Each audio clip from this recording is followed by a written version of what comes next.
Hey guys, Insomnia here with some more AFK Arena. Today I wanted to take a look at Belinda, but go ahead and click on the subscribe button, turn on the notifications so you can stay up to date on all my videos. Let me know in the comments what you think, and let's get into the video.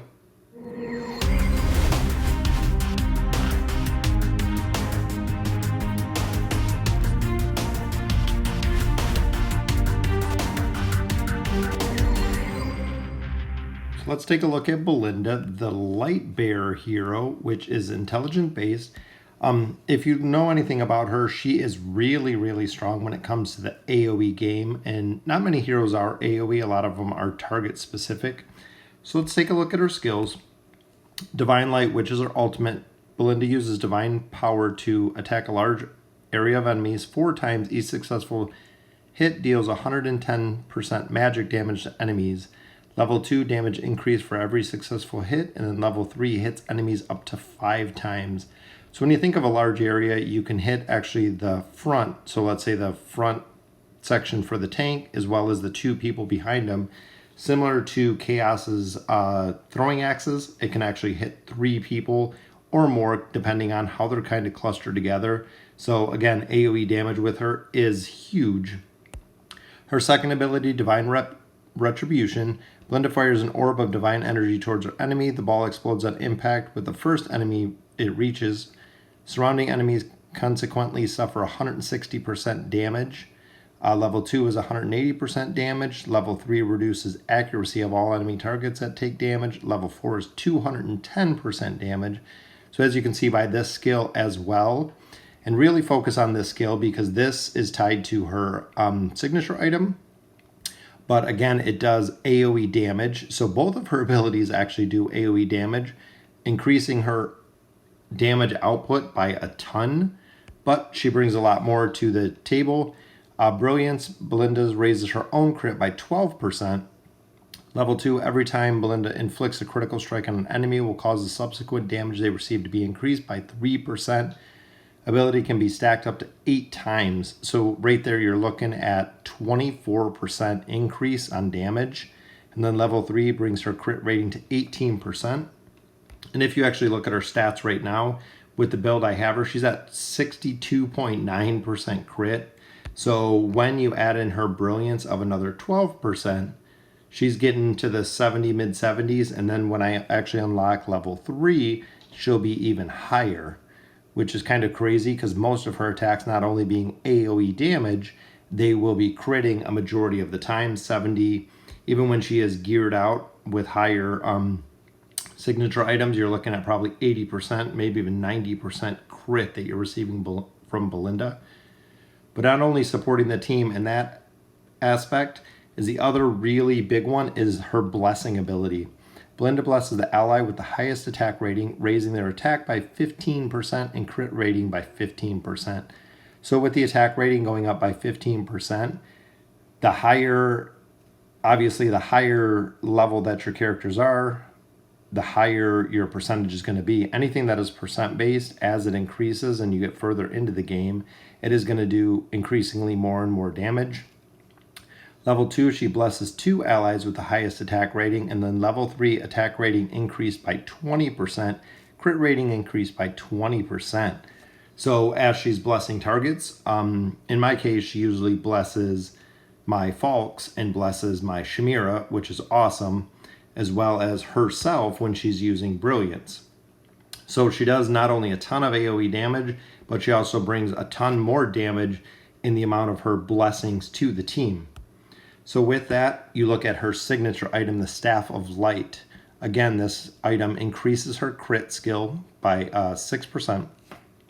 So the skill is the Gift of Heaven. All allies that are receive the effects of the ability Blessing, which like I said, most of these teams are my Falks and my Chimera, will have a 40% chance to activate the Divine Retribution ability. This ability can be activated up to 3 times every 5 seconds, and damage dealt by this ability is equal to 60% of the ability's original damage. So again, looking back at the skill, which why I said the Divine Retribution skill is so large, because if she's blessing Falks and Chimera and they're doing more damage and they're firing off Divine Retribution, not only are they doing now single target damage, but they have the ability to do multi-target damage. So getting everyone kind of clustered together, the AOE effect of her is just going to continue to scale as she gets stronger and as they get stronger. And then looking at the skill as well, at 10 unlocks, it goes to 60% damage. At 20 unlocks, it goes to 80% damage. And then 30 unlocks is the big one, like it is with most of them, restores 40 energy each time the ability is used. So again, if you have two heroes that she's buffing, and sometimes if you're using Brutus, she'll buff Brutus and Chimera, but most of the time for me, like I said on my team build, it is Falx and Chimera. So if I can get them energy back, especially for Chimera, the restoring 40 energy every time the ability is used will be a huge increase for her. And I did get lucky with a couple of draws that I had. So I am actually going to go ahead and ascend her and see how much. So now she can go up to level 200. Hit points up about 17,000. Attack up significantly, almost 2,000. And then defense going up to 5,000. So we'll go ahead and we'll ascend her. And I need a couple more to get her ascended. So now she is Mythic Plus. So we're going to use her, see how her damage does. And I got one more copy of her down there. So I believe I need 2 more to get her ascended. So I need 3 more copies in total. So definitely glad to have her ascended. She moves up on the tier list a little bit. And then we can go ahead and get her weapon up a little bit. She is very, very helpful on a team as long as you can keep her alive. If she can get off her ultimate, similar to Chimera, if her ultimate goes off, most of the time it's a win. So as long as you pair her with a strong tank in the front, then you can definitely kind of carry her in her damage. A lot of people lately have been putting her with Chaos. So what Chaos does is the same with his throwing axes ability, which is right here. Throwing axes, it causes damage, so it'll actually hit the frontline person and then the 2 backline people who are immediately behind them. And Belinda's ability does the same. So I've seen a lot of pairing with Chaos with Belinda to get down actually 3 targets, depending how you situate them, but putting Belinda right behind him. That way they can just melt targets right off the bat. So let me know in the comments what you guys use, if you use Belinda and Chaos and how that's working out. I've yet to really try it out. I've been getting her up strong enough to actually make a big difference in the team, but she is definitely getting there. She has been situational. There's a lot of times that I've brought her out and she's been able to help me clear a chapter, help me clear a level, especially when it comes to the Tower of Light.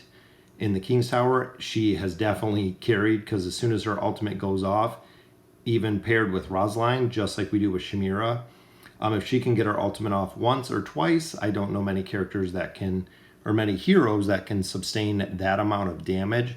But let me know what you think, and thank you guys for watching.